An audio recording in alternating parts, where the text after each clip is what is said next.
"Step aside. This cabin is not for walk-ins." Those were the first words Renata Voss said to Marcus Ellison. Not a question, not a greeting. A verdict. Delivered with the flat certainty of someone who had never once been wrong about a person in her life. She did not check a screen. She did not ask for a boarding pass. She looked at him for less than 2 seconds, decided what he was, and spoke accordingly. She was wrong about this one, but she would not find that out for another 40 minutes. And in those 40 minutes, she would do enough damage to last the rest of her career. Before we get into what happened next, I want to ask you something. Have you ever walked into a room you had every right to be in and still felt like you had to prove it? Drop your city in the comments below. And if you believe that every person deserves to be treated with basic dignity, regardless of what they are wearing, hit that subscribe button now and share this video with someone who needs to hear it. Because what unfolds in this cabin tonight is going to change everything you think you know about power. Now let's rewind to where it all began. The rain had been falling on Chicago O'Hare International Airport since mid-afternoon, and by the time evening arrived, it had settled into that particular relentless rhythm that makes the tarmac lights blur into smears of amber and red. Gate B-17 of the Continental Skyways terminal smelled like recycled air and cold coffee, and the faint metallic tang of a building that processed 300,000 people a week and had long since stopped noticing any of them. Continental Skyways Flight 94 to London. Heathrow was scheduled to push back at 9:42. It was currently 9:17. Zone 1 boarding had just been announced over the intercom, and the gate area was doing what gate areas always do in the final minutes before a long international flight contracting. Business travelers folding laptops, couples redistributing carry-ons, a few solo passengers standing up from chairs with the quiet resignation of people who have done this enough times to have stopped dreading it. Near the back of the priority boarding lane, a man was standing alone. He was not on his phone. He was not scanning the departure board. He was holding a small paper cup of black coffee in one hand and a slim leather folder in the other. And he was looking at the gate door with the expression of someone who had been waiting in lines his entire life and had made a kind of peace with it. Not resignation. Something quieter and more deliberate than that, patience with intent. His name was Marcus Ellison. He was 44 years old, and the leather folder in his left hand contained the final countersigned acquisition documents for Continental Skyways, the very airline he was about to board. But nothing about him announced any of that. His hoodie was navy blue, the Howard University logo across the chest worn down from years of washing to something almost ghostly. His jeans were dark and clean, but not new. His boots were scuffed leather with a small crack along the left toe that he had never bothered to repair, not because he could not afford to, but because he saw no particular reason to. His duffel bag was canvas olive green with a fraying strap he had knotted back together twice. He wore no watch, no rings, no earpiece, no lanyard, no marker of any kind that said this man is someone. That was not an accident. Marcus Ellison had been doing this for 20 years. Every time he traveled, he stripped himself of every external signal of status he possessed and moved through the world in exactly the clothes he felt most comfortable in. He called it his baseline test. You learn more about a company in one boarding line he had written once in a notebook that no one had ever seen than in 10 board meetings. Because a board meeting knows you are coming. A boarding line does not. In 20 years of baseline testing, the answer had been remarkably consistent. 3 hours earlier, Marcus had been sitting in the mahogany-lined conference room of Covington and Merritt on Wacker Drive, signing his name at the bottom of 47 pages. Across the table, the lead attorney had shaken his hand with both of hers and said something about historic and generational and once in a decade. Marcus had thanked her, folded his copy of the documents into the leather folder, zipped his canvas duffel, and taken the elevator down to the street where a cab was waiting. He did not call a car service. He did not call his assistant. He did not post anything. He put the folder in his duffel, rode to O'Hare in the rain, bought a black coffee from a cart near security, and got in line. Continental Skyways was financially bleeding. Terrible customer satisfaction numbers. operational culture that had calcified into something ugly under years of indifferent management. Marcus had been quietly tracking the airline for 3 years before making his move. He had read every earnings report, every complaint thread, every employee forum post he could find. He knew the numbers. What he did not yet know, in the way you can only know something by experiencing it directly, was the texture of what those numbers described. The actual daily human experience of flying continental skyways, as someone the airline had decided without asking, did not belong.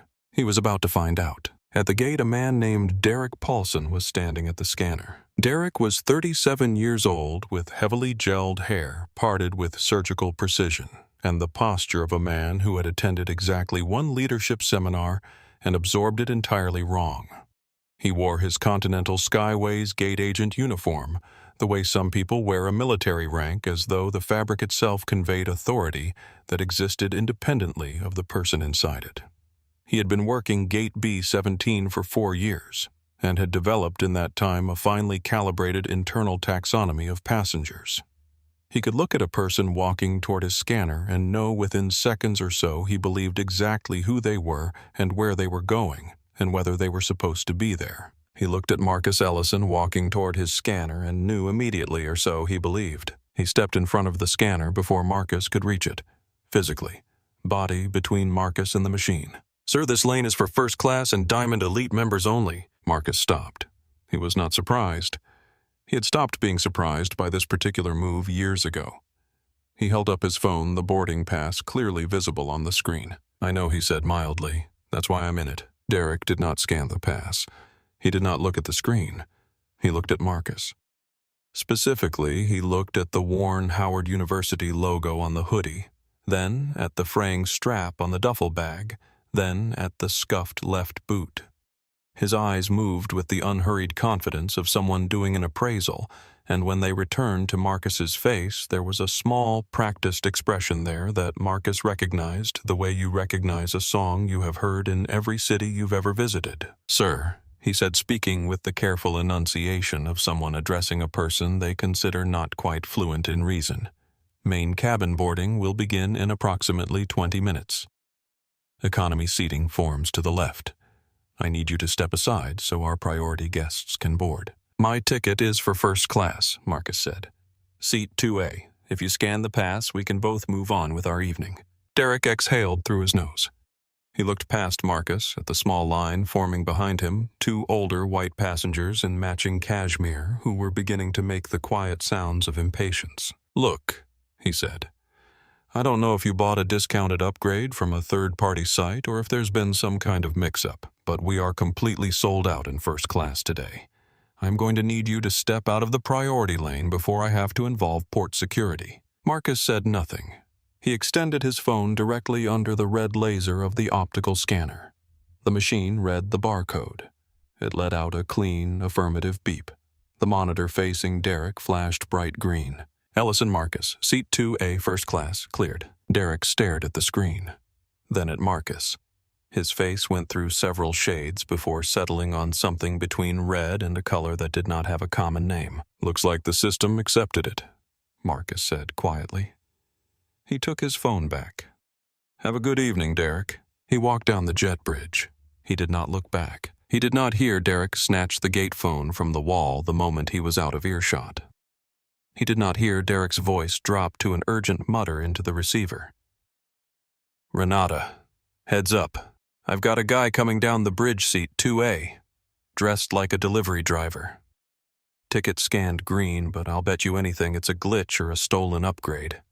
Keep a very close eye on him. Doesn't fit." He did not hear Renata Voss's voice crackle back. "Understood. I'll handle it. We don't tolerate that kind of thing in my cabin." Marcus Ellison walked down the jet bridge in the rain-smudged quiet of O'Hare at 9:21 in the evening, completely unaware that the welcome committee had already been arranged. The first-class cabin of Continental Skyways Flight 94 was designed to make certain passengers feel like the rest of the world did not exist. Enclosed suites with sliding doors, seats that converted to flatbeds at the touch of a button, ambient lighting that cycled through a simulated sunset in shades of deep gold and copper. A pre-departure menu printed on cardstock heavier than most people's personal stationery. Everything in the cabin spoke a single continuous sentence: "You have arrived. You are different from the people behind the curtain. You belong here." Standing at the aircraft door as Marcus stepped through it was Renata Voss. Renata was 52 years old. She had been a senior purser with Continental Skyways for 22 years and wore the role with the particular certainty of someone who has never been seriously questioned in their domain. Her navy uniform was without a single crease. Her blonde hair was pulled into a French twist so tight it looked architectural. Her lipstick was the deep, deliberate red of someone who understands that appearance is authority. She had just been smiling a warm, practiced smile at the cashmere-coated couple who had boarded ahead of Marcus. The smile was gone by the time she saw him. She did not look at his face first. She looked at the duffel bag, then the hoodie, then the boots. The assessment took less than 2 seconds and was in its way complete. Marcus gave her a small nod. "Good evening." Renata extended one arm across the aisle entrance. "Sir, economy seating is through the curtain and down." Marcus stopped. He had been on enough planes to know that this particular gesture, the arm across the aisle, was not in any passenger service manual he had ever heard of. He kept his voice level. "Seat 2, eh? Right there." He looked past her shoulder at the suite 4 feet away, empty lit amber his name in the system. "Let me see your boarding pass," she said. It was not a request. Marcus held up his phone. She reached out and took the phone directly from his hand, not asked for, just taken. 2 passengers nearby looked up. A woman in the seat next to 2A, older with silver hair and a still expression, watched without speaking. She was Patricia Cole, 61 years old, a retired school principal from Evanston who had been flying Continental Skyways twice a year for the past decade and had seen things at this airline that had quietly bothered her for years. She was bothering now. Renata scrolled through the boarding pass. She checked the flight number, the date, the name. She was looking for something wrong, and she could not find it, and the not finding of it did not soften her. She pushed the phone back into Marcus's chest. "Fine," she said. "Sit down. Keep your bag out of the aisle. We have important guests still boarding." Marcus took his seat. 2A. He lifted his duffel onto the footrest and pushed it as far back as it would go until it was touching the wall. He sat. He reached into the duffel and removed the leather folder. He placed it face down on his lap and opened the first page. In seat 4C across the aisle and back 1 row, a man named Owen Marsh had been watching since Marcus stepped through the aircraft door. Owen was 34, a software developer from Portland, who flew frequently enough to have learned how to look without appearing to look. He had been in his seat when Marcus boarded, and he had watched the arm go up, and he had watched the phone taken from a man's hand without permission, and he had felt the small, specific discomfort of witnessing something wrong and not yet knowing what to do about it. He was holding his phone in his lap. He had not started recording yet, but his thumb was on the screen and he was paying attention. For the next 20 minutes, Marcus became invisible. Renata moved through the first-class cabin with the focused energy of a woman in her natural element.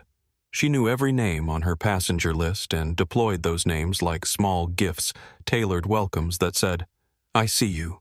I know you. You matter here." A couple in Suite 5 received a warm acknowledgement of their anniversary. A woman in 3D was greeted by first name and asked about a trip Renata somehow remembered from 6 months prior. She passed Marcus's suite without eye contact. Then Frank Aldridge arrived. Frank was 58 years old, large in the manner of a man who had eaten well at other people's expense for 3 decades, with a face that had settled into a permanent reddish flush and a Rolex on his wrist that he wore the way some people wear a conversation. He was talking at full volume into a Bluetooth earpiece before he had cleared the galley. Something about a term sheet and a closing dinner and somebody who needed to understand the leverage. He dropped into Suite 3A like he was completing a transaction and snapped his fingers in Renata's direction without looking at her. Renata appeared at his side in seconds. "Mr. Aldridge, so wonderful to have you with us again tonight. Can I start you with the Dom or a warm towel?" "Both," Frank said. He still was not looking at her, and heavy on the pour. "Of course, Mr. Aldridge, right away." She turned toward the galley with a full smile, passing Marcus's suite as she went. Marcus raised his hand. "Excuse me, could I get a glass of water, please?" Renata slowed, turned her head partially. "Boarding is a very busy time, sir. I'll get to you once our priority guests are settled." She was gone before he could respond. Marcus lowered his hand. He looked at the closed galley curtain. He looked back at the folder in his lap. 2 minutes later, the curtain parted. A young woman emerged carrying a plastic cup. Not a crystal glass. A plastic cup, the kind dispensed from a stack at the back of the galley. The water inside it was faintly warm. She was 26, with dark hair pulled back and a name tag that read, Sophia R. She moved with the careful, slightly compressed energy of someone who was in trouble she had not caused and could not explain. And she held the cup out to Marcus with an expression that was doing its best to be neutral and not quite managing it. "I'm sorry," she said quietly. "Renata said we were out of the pre-departure bottled water." Marcus looked at the plastic cup. He looked across the aisle where Frank Aldridge was sipping vintage champagne from a crystal flute he had not needed to ask for. He looked back at Sophia. He took the cup. "Don't be sorry," he said. "You're the only one who came." Something in Sophia's face shifted. She nodded once and returned to the galley. Marcus held the plastic cup in his hand and looked at the Continental Skyways logo embossed on the leather folder on his lap. He thought about a 23-year-old sitting in economy on a flight out of Washington holding a plastic cup of ginger ale and watching the man in the business class seat ahead of him receive his second drink without asking. He remembered that flight with the particular clarity that the body reserves for the moments it needs you to remember. He had been 23 years old, 1 week out of Howard University, finance highest honors. 3 summers of landscaping and campus jobs had added up to $3,400, which was almost everything he owned.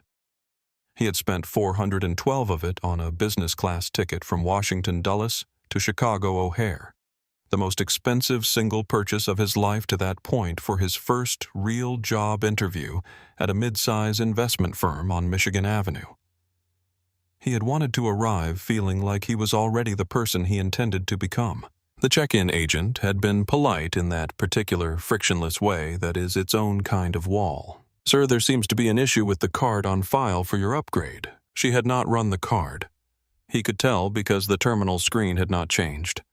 She was looking at him the way Derek had looked at him 40 minutes ago with the small practiced verdict that required no data he had asked her to try. She had called a supervisor. The supervisor explained with deep professional regret that the system was showing an anomaly, and they would of course honor the upgrade at a future date, and in the meantime there was a perfectly comfortable seat in economy. He had said nothing. He had gone to economy. He had sat in the middle seat of the last row and watched 3 men in business class get their drinks refilled without requesting them. He had landed in Chicago and aced the interview. He had gotten the job. That night, in a $60 room near Midway Airport, he had opened a notebook he'd bought at a campus bookstore and written a single line on the first page. "One day I will own the line, not just stand in it." He had carried that notebook for 20 years. The line had stopped being a wish somewhere around year 8 and started being a plan somewhere around year 12. Tonight, holding a plastic cup of lukewarm water in the first-class suite of an airline his signature had purchased 3 hours ago, it was neither. It was simply true. He set the cup in the tray holder. He opened the folder and returned to reading. Patricia Cole in seat 2C had been watching him. She had watched the arm across the aisle. She had watched the phone snatched and shoved back. She had watched the plastic cup. She watched him now reading his documents with the complete composure of a man who was waiting for something. She could not have said what exactly. But she recognized patience when she saw it, and what she was seeing in Marcus Ellison was the most disciplined patience she had ever encountered in a human being. She leaned slightly toward him. "That was rude of her," she said quietly. Marcus looked up. "It's all right." Patricia's mouth pressed into a line. "No, it isn't." A small exchange. Barely 10 seconds.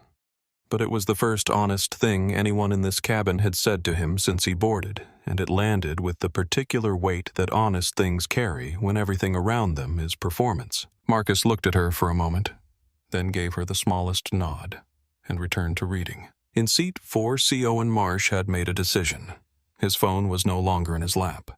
It was positioned against the edge of his tray table, angled carefully toward the front of the first-class cabin behind the corner of a magazine he was no longer reading. The record indicator light was on. He had been recording since the plastic cup. He typed a caption on his notes app. He did not know yet if he would use it, but he wanted it ready. Gate agent and senior purser tried to have a black passenger removed from first class tonight. He owns the airline. Full uncut video, watch all of it. All of. He did not know yet that the second sentence was true. He would. Frank Aldridge had finished his first glass of champagne before the boarding door was sealed and had been working on his second for 10 minutes when he decided that his flight was being impaired by a problem that was not technically his problem. He looked at Marcus in Suite 2A. He looked at the duffel bag stowed completely out of sight under the footrest. He looked at the Howard University hoodie. He looked at the boarding pass on the tray. He put his champagne glass down with the practiced decisiveness of a man accustomed to identifying inefficiencies in other people's arrangements. He called Renata over with a single snap of his Rolex-weighted wrist. Renata appeared at his elbow. "What's the deal with this guy?" Frank asked, not bothering to lower his voice, gesturing at Marcus with a heavy thumb. "His bag is hanging out all over the place. I paid $12,000 for this seat. I'm not sitting next to this kind of thing. That's not what I paid for." Marcus's bag was invisible. It had not moved since he stowed it. There was nothing hanging, nothing extending, nothing to see. Renata did not look down to check. She looked at Frank's face, then at Marcus, and the decision she made in that half-second was the one that would define the rest of her professional life, though she did not know it yet. "I completely understand your frustration, Mr. Aldridge," she said. Her voice was warm and conspiratorial. "We've had some system irregularities at the gate this evening.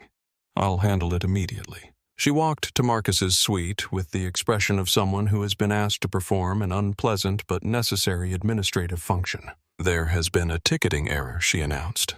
Her voice was clear enough that anyone in the forward section of first class could hear it. "Seat 2A has been double booked. We have a Diamond Elite member who requires this suite." Marcus looked up from his folder. He did not raise his voice. "The gate scanner accepted my boarding pass," he said. "I am the only ticket holder for 2A. Renata leaned in. She came close enough that her voice dropped to something private and sharp, the kind of whisper that is more aggressive than a shout. "I don't know how you got into this cabin," she said, "but you have two choices. You can move to seat 42J in economy now, and we handle this discreetly, or I call the captain and we have you escorted off this aircraft. Your choice. You have 30 seconds. Marcus looked at her. He had been looked at in the particular way Renata was looking at him for more than 40 years. He knew its precise architecture, the careful absence of any acknowledgement that he was a full human being with a history and a life, and a right to sit where his name was in the system. He had stopped being surprised by it. He had not stopped being tired of it. "Let me be very clear, Renata," he said. He read her name tag as he said it. "I am not moving to economy. I am not leaving this aircraft. And if you continue this conversation in the direction you are heading, the consequences for your career will be significant." Renata let out a short laugh, the kind that is meant to reduce. "Are you threatening a senior crew member?" "I'm stating a fact." She straightened up. She turned toward the front of the cabin. "Chloe," she called to the young flight attendant near the galley. That was not Sophia's name, but Renata often did not use Sophia's actual name. "Tell the captain we may have a situation developing in 2A. Sophia looked at Marcus, then at Renata. She went to the cockpit. Frank Aldridge, satisfied, poured himself the last of the champagne in his glass and settled back. Patricia Cole, 2 seats from Marcus, uncrossed her arms and then crossed them again. She turned slightly toward Owen in 4C. A look passed between them. Owen's phone did not move. Marcus sat with his hands folded on top of the closed folder. He had been in high-stakes rooms with men who had used every tool available to them to manufacture pressure. Investment negotiations at 2 a.m. Board votes where the outcome was unknown until the last name was called. A hostile takeover that had required 20 months of silence and precision, and the refusal to be moved by anyone who thought their urgency was his emergency. He had learned something in those rooms that he now allowed himself to think about in the cabin quiet, while Renata went to manufacture a captain. He had been 31 years old, flying into Atlanta for the closing dinner of his first major acquisition, a logistics company that had taken 18 months to structure. He was wearing jeans and a blazer, something he now thought of as his formal casual professional but not performative. He had a Diamond Elite card in his wallet, the result of 3 years of flying more than any rational person should. The attendant at the VIP lounge entrance at Hartsfield-Jackson looked at him. "This lounge is for platinum members and above, sir." He had presented his card. She held it the way Renata had held his phone, extended slightly away from herself as if it might transfer something. "This doesn't look right," she said. "I'll need to verify with our system." She went to verify. He waited, standing outside the glass door. Through the glass, he could see a man in khaki shorts reading a newspaper, a woman in athletic wear typing on a laptop. No one had questioned either of them.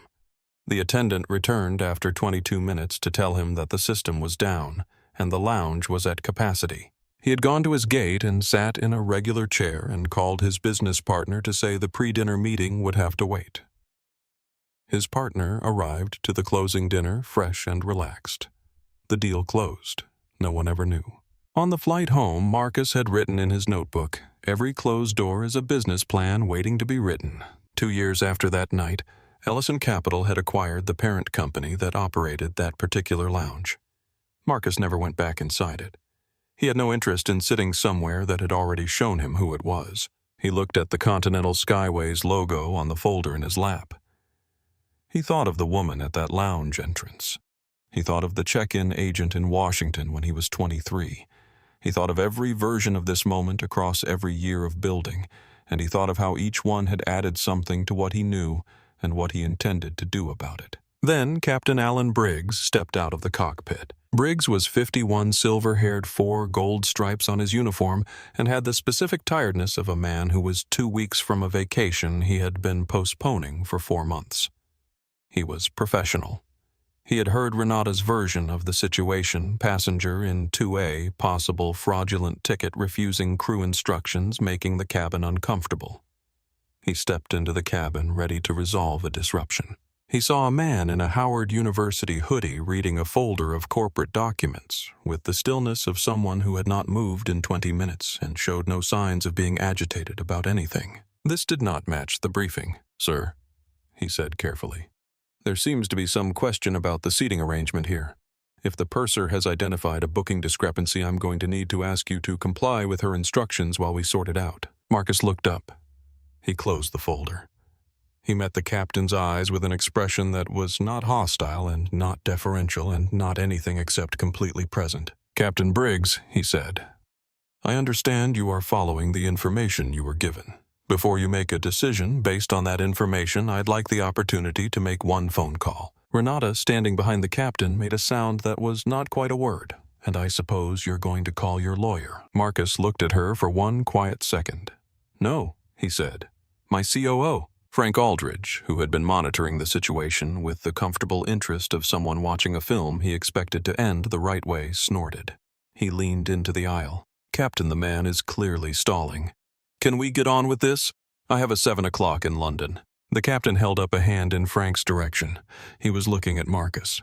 Something in the way Marcus said COO, not defensively, not as a threat, but with the complete calm of a man reading a number off a page, had introduced a small, uncomfortable question into the back of his professional judgment. He did not have time to address that question because Renata had already made the next decision. She turned to the galley, picked up the internal phone, and called the gate. "Derek," she said, "send the security team up.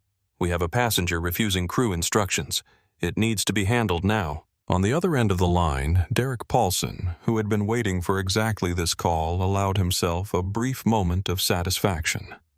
He radioed the 2 port security officers he had pre-positioned at the top of the jet bridge. He smoothed his jacket. He walked down the bridge with the confident stride of a man marching toward the correct conclusion of an argument he had been winning since the beginning. He appeared at the aircraft door. He looked around the first-class cabin with the authority of someone who has been invited. He found Marcus in 2A. He walked down the aisle and stopped at the suite with his hands on his hips, and the expression of a man arriving at the end of a long shift with good news for himself. "All right, buddy, party's over. Grab your little bag and take a walk." The cabin was very quiet. Patricia Cole had her hands flat on the armrests of her seat. Owen Marsh's phone was fully visible now, no magazine, no pretense. He was recording without apology. 2 other passengers in the back of first class had their phones raised as well. Marcus did not stand up. He did not change his posture. He did not raise his voice or clench his jaw or do any of the things that 40 years of being told to move along in rooms he had every right to occupy had never once produced in him. He looked at Derek for a long, measured moment. The look of a man who has been preparing for this conversation his entire career without knowing it. Then he picked up his phone. He dialed a number. He held the phone out and put it on speaker. "Raymond," he said. "You're on speaker. I'm on flight 94. Tell Captain Briggs who he's talking to." The cabin heard the line connect, 2 rings. Then a voice came through the speaker. Clear, unhurried, with the particular authority of someone accustomed to speaking in rooms where every word costs something. "Captain Briggs?" the voice said. "Before anyone touches that man or moves a single item of his property, you need to understand who you are looking at." Renata made a sound like a word she decided not to finish. Derek's hands came off his hips. In seat 4, C. Owen Marsh adjusted his angle. Patricia Cole placed her hand over her mouth. Not in distress. In the precise recognition of someone witnessing a moment they will describe to other people for the rest of their life. Marcus closed his eyes. Not dramatically, not for show. Just for 1 second. The way a person breathes before they cross a threshold they have been walking toward for a very long time. He opened them. "Tell him Raymond," he said. The voice of Raymond Okafor, Chief Operating Officer of Ellison Capital Group, came through the speaker of Marcus's phone with the calm, precise diction of a man reading from a document he had helped prepare. "Captain Briggs," he said. "The man sitting in front of you is Marcus Ellison. He is the founder and CEO of Ellison Capital Group. As of 2 hours and 14 minutes ago, following the execution of final acquisition documents at the offices of Covington and Merritt in downtown Chicago, he is the majority shareholder and sole owner of Continental Skyways Airlines. You are currently attempting to remove the owner of your airplane from his own aircraft." There was a pause, not long, perhaps 3 seconds. It lasted longer than the flight. The ambient lighting of the first-class cabin, that warm engineered sunset orange, that was designed to make passengers feel like they had arrived somewhere worthy of them, seemed suddenly absurdly wrong. Too soft. Too golden. A stage set for a scene that had just changed its genre entirely. Captain Alan Briggs stood with his hand halfway to his radio. He did not complete the motion. His hand stayed there suspended while his brain processed what it had just heard and compared it against what he was seeing. A calm man in a worn hoodie sitting in a leather suite with a leather folder on his lap, and found that the two things fit together in a way that the past 20 minutes had not. Derek Paulson stood at the end of the suite with his hands no longer on his hips because his hands had fallen to his sides sometime in the last 3 seconds, and he had not noticed. He was looking at Marcus's boots, at the fraying strap on the duffel bag, at the old Howard University logo. And he was doing the arithmetic that comes after a verdict you delivered with absolute confidence has just been publicly, irreversibly, and completely overturned. His mouth was open slightly. He was not speaking. Renata Voss was standing very still. The architectural French twist, the crimson lipstick, the 22 years of certainty about who belonged in her cabin and who did not. She was staring at Marcus's phone on the armrest as though it were an object she had never seen before in her life, though she had seen phones her entire adult life. What she had not seen before was the specific expression it was wearing now. A green, call-connected light and a COO's voice and the complete irreversible demolition of the narrative she had been writing since 9:21 this evening. Her mouth was open too. Unlike Derek's, it was trying to form a word and failing. Frank Aldridge set his champagne flute down. He did it very slowly and very carefully, the way you handle something fragile when you suddenly understand that you have been handling it recklessly. He was a man who worked in finance. He knew the name Ellison Capital the way everyone in his world knew it, as a force and a presence, and a number $80 billion under management, a firm that had restructured 4 industries in the past decade. He had known the name for years, and now he was doing the thing that names do when they attach to faces, and the face they were attaching to was the face of the man he had just told to take his dirty bag and his presents somewhere else. He placed his hands on the armrests of his seat. He said nothing. For the first time since boarding, Frank Aldridge was saying nothing. Owen Marsh's phone was no longer hidden behind anything. It was held at full arm's length, capturing Renata's face. Derek's stillness, Frank's suddenly very careful posture, the captain's suspended hand. Owen was not narrating. He understood with the instinct of someone who builds systems for a living that this moment did not need commentary. It was narrating itself. Patricia Cole let out a long, slow breath. It was not a dramatic breath. It was the breath of someone who has been waiting for something to resolve correctly and has just received confirmation. Raymond's voice continued, still unhurried. "Captain, I want to be clear about the facts as they stand. Mr. Ellison's boarding pass was valid at every point of verification tonight. The gate scanner confirmed it. The seat was assigned correctly. There is no double booking. There has been no ticketing error of any kind. Mr. Ellison has not raised his voice, touched anyone, refused any lawful instruction, or violated a single Continental Skyways policy. He asked for a glass of water and received it in a plastic cup. That is the full inventory of what has happened in that cabin tonight." Renata made a sound. It began as a word and finished as something that was not one. "I have you on a recorded line," Ms. Voss, Raymond said without particular inflection. "I want to make sure you understand that everything said in this cabin in the past 40 minutes has been logged. I would recommend against saying anything further until you've had the opportunity to consult with legal representation." Renata closed her mouth. Marcus did not stand up yet. He did not move to claim the moment. He simply looked at Captain Briggs, who was looking back at him, and let the captain finish the process of understanding what the last 20 minutes had actually been. Briggs lowered his hand from the vicinity of his radio. He looked at Derek. He looked at Renata. He looked at the phone on Marcus's armrest. He looked at Marcus. "Mr. Ellison," he said. His voice had shifted from the careful neutral of a professional managing a situation to something quieter and more direct. "I owe you an apology." Marcus shook his head once. "You acted on false information. That's not your failure, Captain. But what happens in the next few minutes is in your hands." Briggs nodded. He understood what was being asked of him. Marcus reached over and ended the call with a single tap. The phone screen went dark. The click of the screen locking was the only sound in the cabin for a moment. He stood. For the first time since he had sat down in Suite 2A, Marcus Ellison stood up. He was not particularly tall. He was not physically imposing. He did not raise his voice.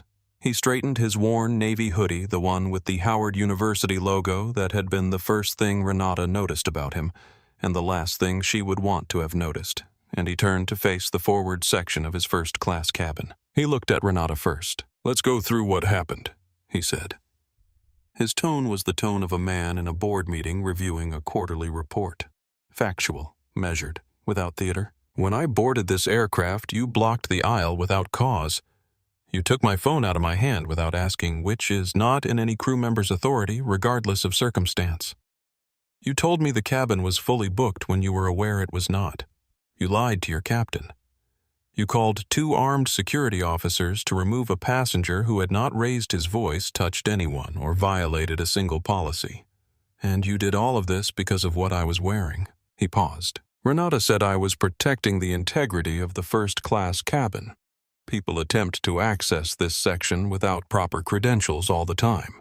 Your clothing, your bag, when someone doesn't present the expected indicators of a premium passenger, we have a responsibility to. What does someone who belongs here look like, Renata?" The question went into the cabin the way a stone goes into still water. Renata opened her mouth.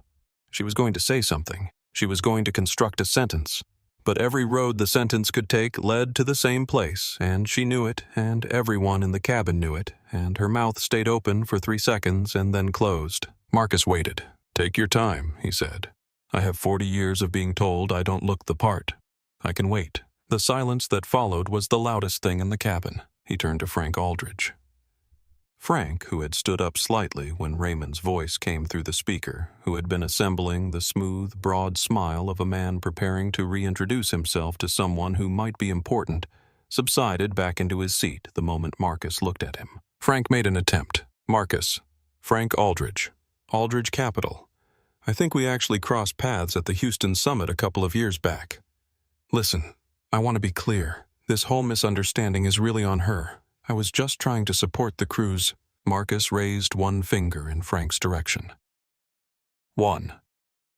He did not look at him directly. He just raised the finger, and the authority it carried was the authority of a man who has never once in his professional life needed to raise his voice to end a conversation. "Sit down, Frank," he said. Frank sat down. He picked up his champagne glass.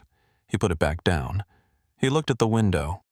He appeared to be reading something on the window that wasn't there. Patricia Cole in 2C exhaled in a way that was almost audible. Almost, but not quite. Marcus turned to Derek. Derek, who had arrived down the jet bridge 20 minutes ago with the confidence of a man participating in a foregone conclusion, was now standing at the end of the suite with the posture of someone who would very much like to be somewhere else. "You called ahead," Marcus said. "Before I even reached the gate door. You arranged this. You had decided who I was the moment you looked at my boots." Derek said, "I was following standard security assessment protocols. When a passenger presents with indicators that suggest potential—" "Show me the protocol," Marcus said. "Find me the Continental Skyways security document that instructs a gate agent to phone ahead and instruct a senior purser to treat a first-class passenger as a suspect before that passenger has done anything." Derek did not show him the protocol. He did not find the document. He stood with his hands at his sides and said nothing. The 2 port security officers who had been standing near the galley since Derek led them down the jet bridge looked at each other. One of them, a man who had worked O'Hare for 9 years and had seen Derek work his gate with the peculiar authority of a small kingdom's border guard, felt something settle into clarity that had been vague for a long time. Captain Briggs cleared his throat. He had been standing quietly through all of this, and when he spoke again, it was with the voice of a man who has understood finally and completely which side of this event he wants to be on for the rest of his career. "Mr. Ellison," he said, "what would you like to do?" The cabin of Continental Skyways Flight 94 had never been this quiet during the boarding process. Not the quiet of an empty plane, which is a neutral quiet air and metal and recycled stillness. This was the specific, charged quiet of a space full of people who had just understood something they would not be able to ununderstand. Owen Marsh's phone was still recording. 2 other passengers had their own phones raised. Nobody was narrating. Nobody needed to. Marcus remained standing. He was not performing.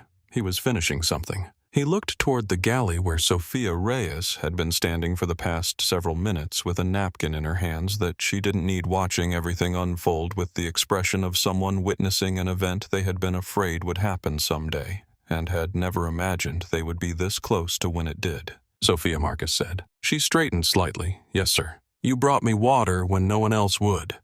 In the right container, you would have brought it with the same care. The right container isn't the point.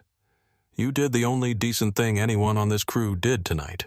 He looked at her for a moment. Then he spoke into the phone. "Raymond, Sophia Reyes, Junior Flight Attendant, Flight 94. Add her name to the director-level review track. She hears from us by end of week." Sophia looked at the floor. Her eyes were very bright. She did not cry, but it was close.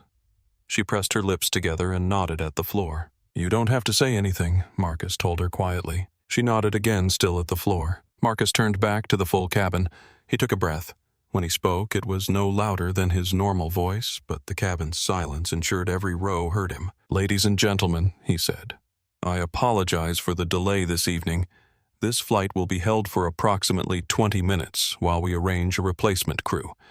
To compensate every passenger on this aircraft from the front of first class to the last row of economy, I am authorizing a full refund of your ticket and an international round-trip voucher." A sound moved through the cabin.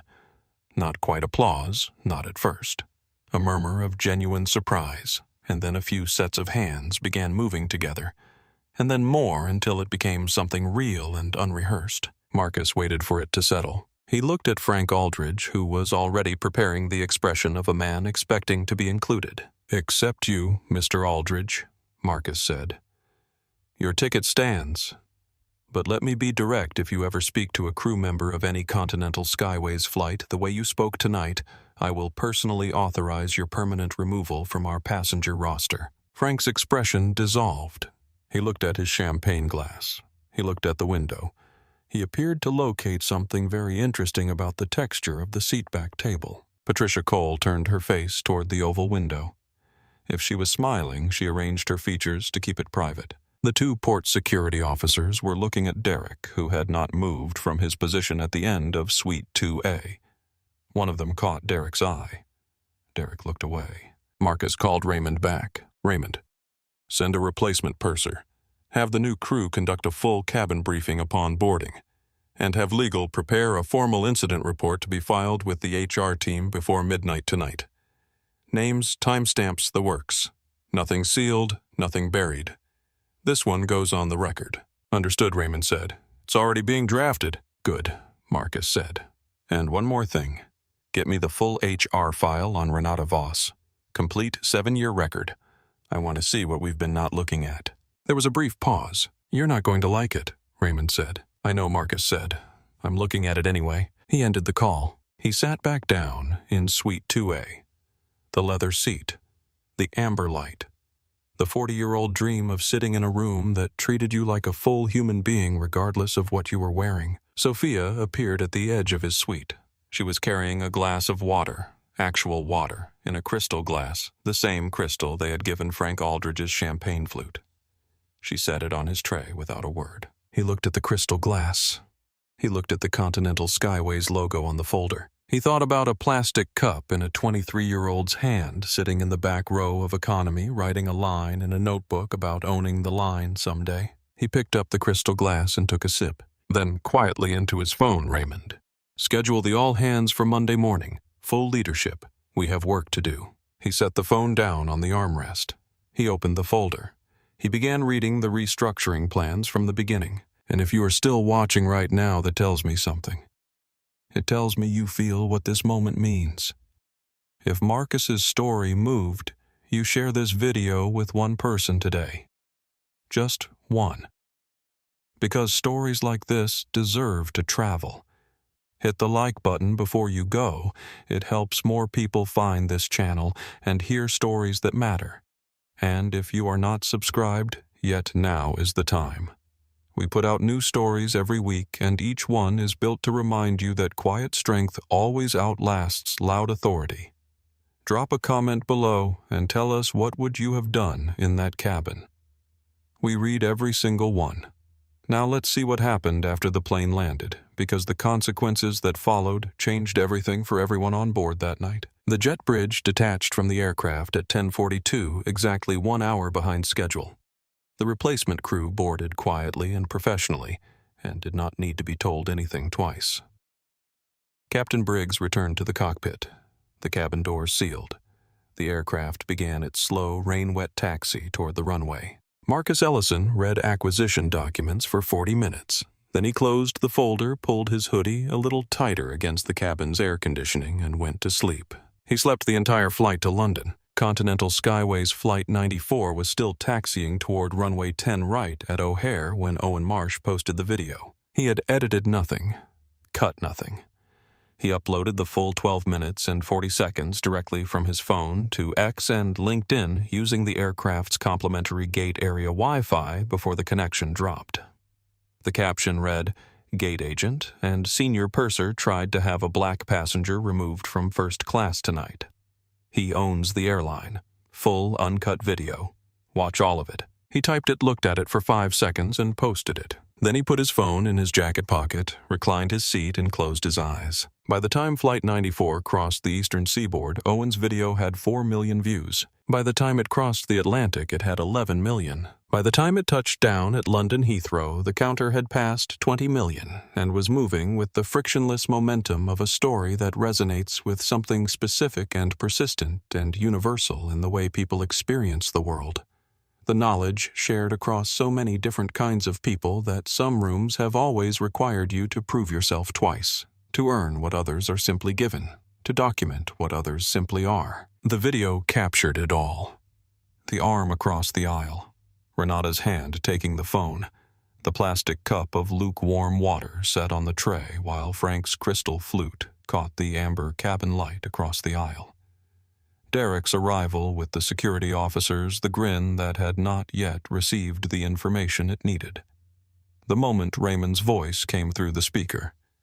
And Renata's face in that moment, the 22 years of authority vacating her expression like a tide going out all at once, was the image that appeared in the thumbnails of every news segment that ran the story in the following days. CNBC led with billionaire owner sitting in his own airline's first class gets a plastic cup of water. Aviation culture has a bias problem, and one man just documented it in real time. The aviation blogs were more clinical and more damning. They focused on the 11 HR complaints, the 9 passengers of color, the complete absence of any investigation. They named it what it was not, one purser's personal failing, not one gate agent's bad shift, but the end result of years of small decisions made at every level of a company that had chosen repeatedly and with full awareness not to look. Marcus did not read any of the coverage.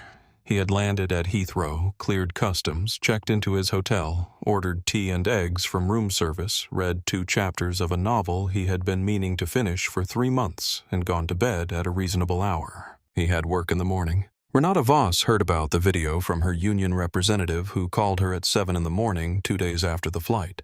He read her the view count, and then he read her the headline, and then there was a pause on the line that was different from the kind of pause that means he was collecting his thoughts. It was the kind of pause that means he was deciding how honest to be. She watched the video on her phone sitting at her kitchen table in the house on Elmhurst Avenue that she had owned for 15 years and had been very proud of. She watched herself take the phone from Marcus's hand. She watched the plastic cup appear. She watched Derek walk down the jet bridge with his hands on his hips and his grin. She watched the moment Raymond's voice came through the speaker, and she watched her own face at that moment, and she watched it for a long time after the video had ended. The phone screen dark, her hand still on the table. Her first call was to a crisis PR firm in the Loop. The strategy they proposed over a 40-minute call was this: position herself as a dedicated professional intimidated into a poor decision by a billionaire who had stage-managed the entire encounter in order to generate publicity for his new acquisition. She would appear on a morning show. She would wear something conservative and unpretentious. She would be remorseful but also a victim. She would call the whole thing a misunderstanding born of genuine safety concerns and 22 years of doing a difficult job under pressure. It was a strategy designed by people who had not watched the video carefully. 4 days after Flight 94, Renata appeared on a national morning show. The blouse was sage green. She had less makeup than usual. There was a tissue in her hand that she had not yet used and was prepared to use at the appropriate moment. The anchor was a woman named Dana Whitfield, who had been doing her job for 19 years and had received the previous evening a briefing packet from her producers that included, among other things, the complete 7-year HR file that Raymond Okafor had pulled on the night of the flight. "Ms. Voss," Dana said after the initial questions, "I want to ask you about your record. You've described yourself as a career professional with an exemplary history at the airline." Renata said 22 years of service, yes? Dana said, "Our producers have obtained Continental Skyway's internal HR documentation covering the past 7 years. In that time, there were 11 formal complaints filed against you by passengers. 9 of those 11 passengers were people of color. Our producers further confirmed that not one of those complaints was meaningfully investigated. Every single one was closed without action. Would you like to comment on that?" Renata looked off camera. Her PR agent, sitting just outside the studio's sightline, was suddenly very interested in his shoes. "Those were misunderstandings," Renata said. Passengers can be difficult. When you work in a premium environment with high expectations, you sometimes encounter people who, Dana said. We also spoke with Derek Paulson, Ms. Voss. He has provided documentation, text messages in which he states that you regularly instructed gate staff to flag passengers who did not present expected visual markers of a premium traveler. His words in those messages use the phrase, "not the right look." Are those messages accurate? The tissue went to Renata's face, but it was not performing grief. The tissue was covering the expression of someone who has just understood that the story they chose to tell has already been told by someone else first and told more accurately. The clip of that moment ran in a loop on social media for 3 days. It reached more people than the original video. Derek Paulson did not have a PR firm. He called a local journalist 2 days after the flight and gave his version the scanner had malfunctioned. His judgment had been in good faith. The passenger had been combative. The whole thing had been blown out of proportion by someone with the resources to reshape a narrative. The journalist thanked him and then submitted a records request to the FAA regarding the false security threat report Derek had filed against Marcus on the night of the flight, describing him as potentially dangerous in a federal transport environment. That report was reviewed at the federal level. It was not resolved in Derek's favor. Renata and Derek filed a wrongful termination lawsuit against Continental Skyways. $8 million. The claim was that they had been suspended without due process by a billionaire who had abused his position as the airline's new owner. Their attorney, a man who believed in the case when he took it, reviewed the discovery materials 2 weeks into the process and requested a meeting. He walked them through what Ellison Capital's legal team had provided the 12-minute uncut video with full audio. The gate scanner's digital timestamp log confirming Marcus's ticket as valid before Derek had laid eyes on him. Captain Briggs's sworn affidavit. The sworn statements of 19 passengers who had been present. The 7-year HR file. Renata's text message history with Derek, 4 years of correspondence that would have required a generous reading to describe as anything other than a documented pattern. The attorney put his folder on the table and looked at them. He dropped them as clients the following morning. They were left with $90,000 in preliminary legal fees. Renata's pension from 22 years of service was frozen pending the outcome of the legal investigation that had been opened within 72 hours of the flight. Her name, when typed into any search engine, returned 18 million results. Every one of them, a variation on the same story told from the same angle with the same video, the same HR file, the same moment her face changed when Raymond spoke. She was not employable in aviation. She was not employable in hospitality.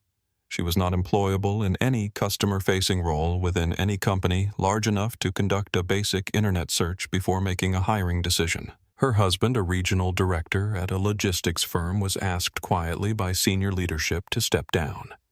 The firm was 6 weeks into negotiating a freight contract with Ellison Capital. Keeping him was a liability they could not price. The house on Elmhurst Avenue went on the market. They sold it at a loss of $220,000 to cover the debt.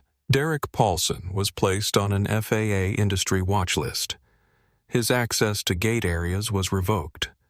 The job he had built his identity around for 7 years, the lanyard and the uniform and the small daily exercise of deciding who was allowed past the line, was gone with a completeness he had not anticipated when he called the security officers to the jet bridge. He was working nights at a car rental kiosk at the edge of O'Hare 6 months later. The plastic chair and the buzzing overhead light and the perpetual cold draft from the sliding doors. No priority lane, no scanner, no line to guard. Frank Aldridge was not fired.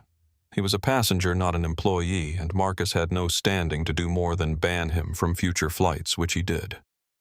But Frank's face was in the video.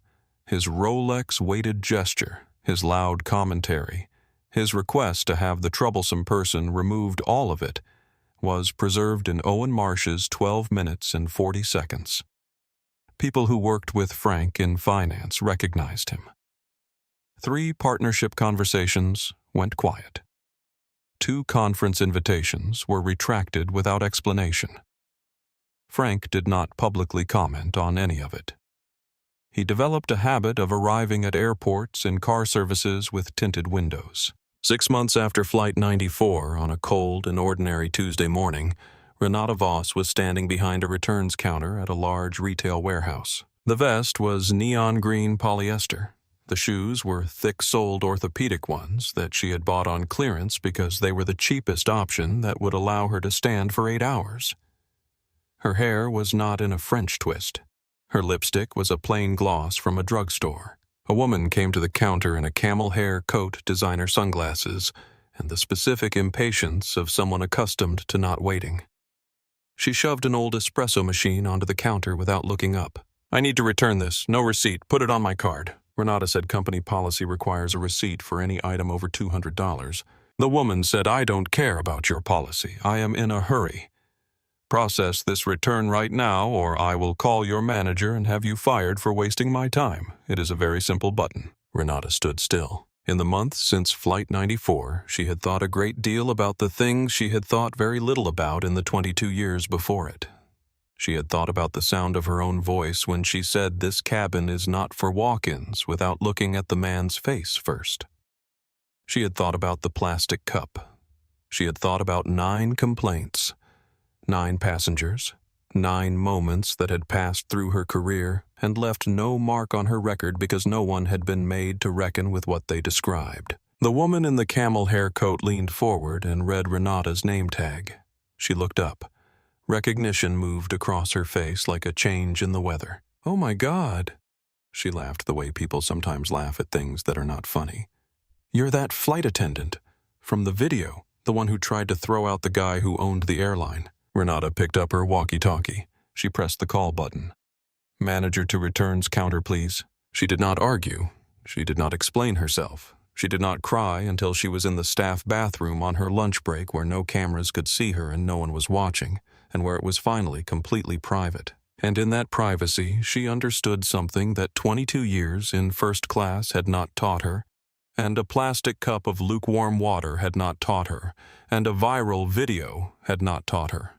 That understanding can arrive late, and still be understanding that it does not come with absolution, but it does come with something, a reckoning with the face you have been, and the possibility, very small and fragile, and not guaranteed of being a different one. She washed her face. She returned to the counter. She finished her shift. On the Monday morning following Flight 94, Marcus Ellison walked into the Continental Skyways headquarters building on South Wacker Drive in Chicago at 8:14 in the morning. He was wearing the Howard University hoodie. He had considered wearing something else. He had stood in front of his closet that morning and considered for approximately 20 seconds the possibility of arriving in a suit. Then he had reached for the hoodie because it was the right garment for this particular morning. It was the garment that told the truth about why he had bought this airline, and he wanted the truth visible in the room before he said a word. The lobby security guard saw him and did not recognize him at first. This was appropriate. The guard looked at him, looked at the guest log, looked at the name Marcus Ellison, and looked back up. There was a brief specific pause. Then the guard checked the name against the list on his screen and found it at the top with a note beside it that said, "Chairman and Owner." And the guard stood up from his chair and said, "Good morning, Mr. Ellison." "Welcome." Marcus thanked him by name. He had read the lobby staff roster the night before. The conference room on the 15th floor held 16 people.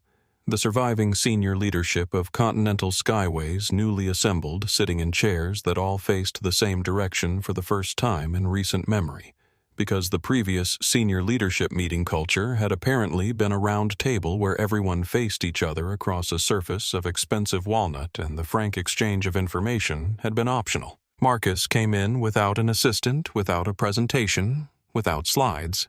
He came in with a notebook, no logo, worn edges, the kind that suggests it has already been in a number of rooms. He sat at the head of the table. He looked at the 16 people. He let the quiet sit for a moment. "I bought this airline," he said, "because it was financially broken. 3 years of declining revenue. Customer satisfaction scores in the bottom fifth of the industry. Operational culture that had been calcifying for a decade." He paused. "What I did not know until 4 days ago was that it was also morally broken. I know that now, So we are going to address both at the same time because they are not separate problems. They are the same problem wearing two different jackets. He opened the notebook. He did not read from it. He had already written what he needed to write. He spoke from what he knew. Here is the first thing we are going to do. Effective immediately, every formal passenger complaint filed against any Continental Skyways employee in the past 5 years is going to be reopened. Every single one. No exceptions for seniority, no grandfather provisions for tenure. If a complaint was closed without meaningful investigation, it gets a meaningful investigation now. I need the names of every complaint that was buried. I need the files on my desk by Thursday. One of the senior leaders, a man in his mid-50s who had been with the airline for 17 years, cleared his throat. Mr. Ellison, some of those complaints may involve union protections that... Marcus looked at him with an expression that was not unkind and not negotiable. Find me the legal path, he said. That's your job. If the path exists, we walk it. If it doesn't exist yet, we build it. The man wrote something in his notebook. Marcus continued. Second, every Continental Skyways employee who works in a passenger-facing role is going to complete bias and conduct training by the end of the first quarter. Not a slideshow. Not an online module they click through on their lunch break. Real training run by independent facilitators with expertise in this work. Real scenarios. Real reflection. I don't care what their role is or how long they have been in it. If you interact with a passenger, you do the training. He looked around the table. And I will do it too. That is not a symbolic gesture. That is a factual statement about how this company is going to run. A few sets of eyes exchanged glances. Not resistant glances. Something closer to recalibration. Third, we are building a direct feedback channel for passengers, not a complaint form that goes to middle management and gets reviewed quarterly. A direct line, anonymous, that routes to this office. Results published every 90 days. Publicly. Praise and failure both. If something is happening in this airline that the people at the top are not hearing, that ends today. He closed the notebook. The work, he said, is not the announcement of these things. The work is the doing of them.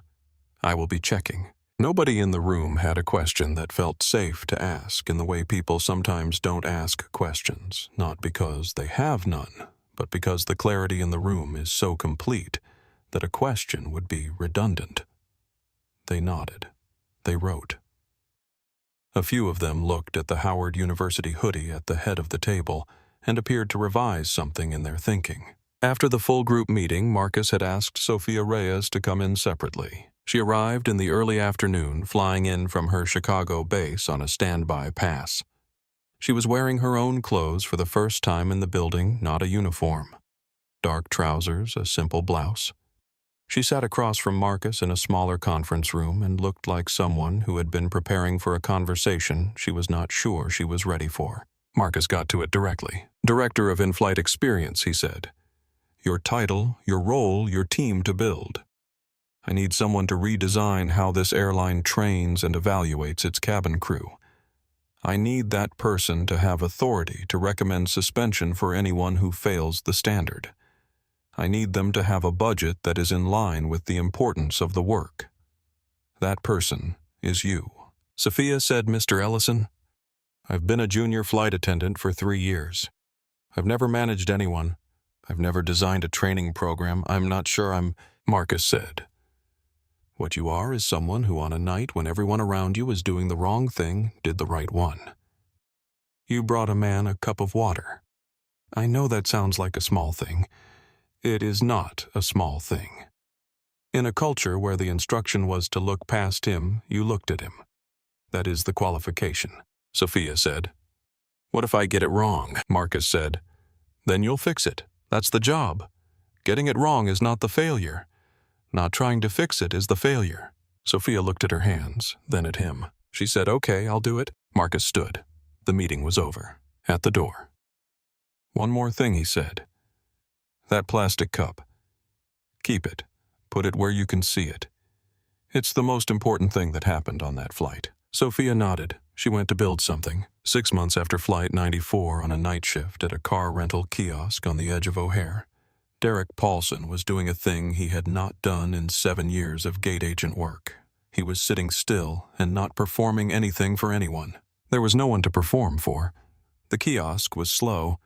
The fluorescent light above him buzzed in a frequency that he had learned in the months since losing his job to hear as a kind of company rather than an irritant. He had no lanyard, no scanner, no line. At 2:18 in the morning, the sliding doors opened. A man came in out of the cold, a work jacket and tired eyes, the specific exhaustion of someone who had been moving for too long on behalf of someone else. He placed his driver's license on the counter and looked at Derek with the hope of a man who needs a small piece of luck. "I have a reservation," the man said. "My flight from Boston got diverted.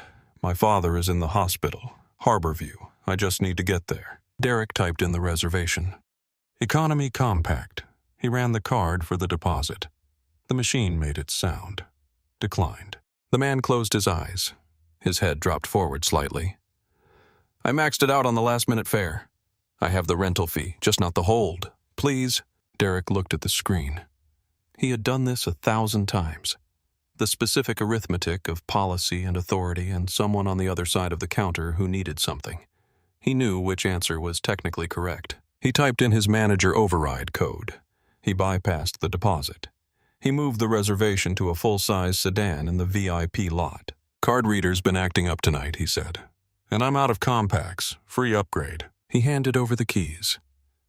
The man looked at them and then at Derek, and what was in his face was the kind of gratitude that is too immediate and too real to have anything performative in it. "Thank you." He was already moving toward the door. "You have no idea." "Thank you." Derek watched him push through the sliding doors and disappear into the cold parking structure. He sat back in the plastic chair.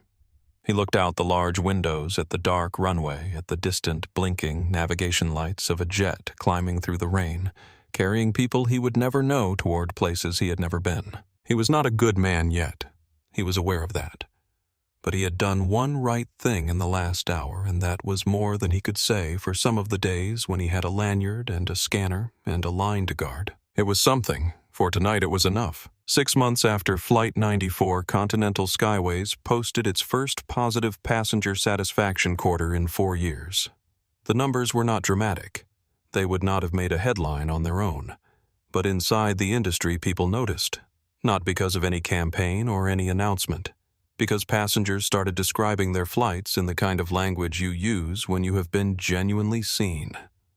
When someone looked at them at the check-in counter and treated the interaction as an exchange between two people rather than a transaction between a gatekeeper and a supplicant.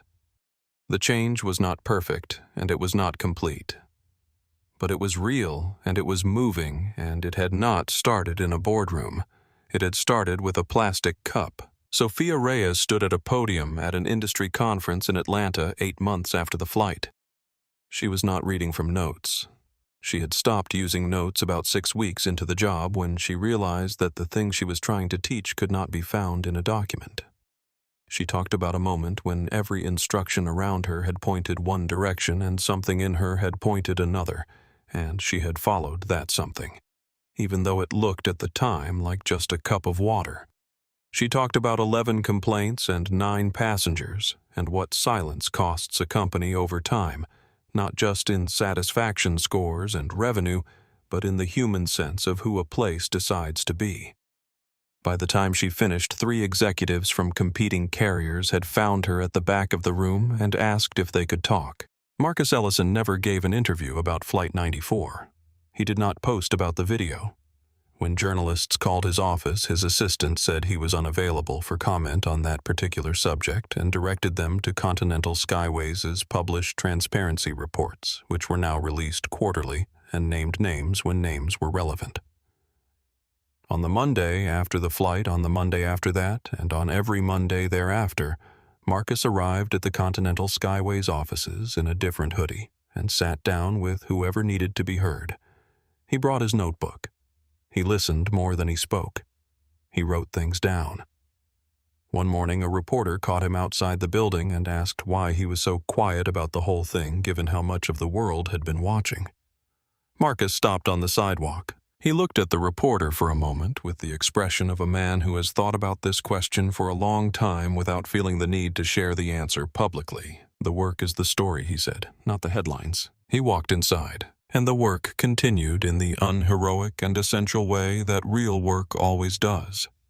One decision at a time, one cup of water at a time in the space between the person behind the counter and the person standing in front of it, where everything that matters about who we decide to be is quietly, permanently decided. If this story stayed with you, please hit the like button right now. It takes 1 second, and it helps this channel reach more people who need to hear stories like this. If you are not subscribed yet, subscribe today. We release new stories every week, and every single one is built around the same belief that quiet strength always outlasts loud authority. Share this video with one person today. Just one. Because the right story in the right hands at the right moment can change how someone sees the world. And drop a comment below and tell us what moved you most about Marcus's story. We read every single comment. Thank you for watching. We will see you in the next one.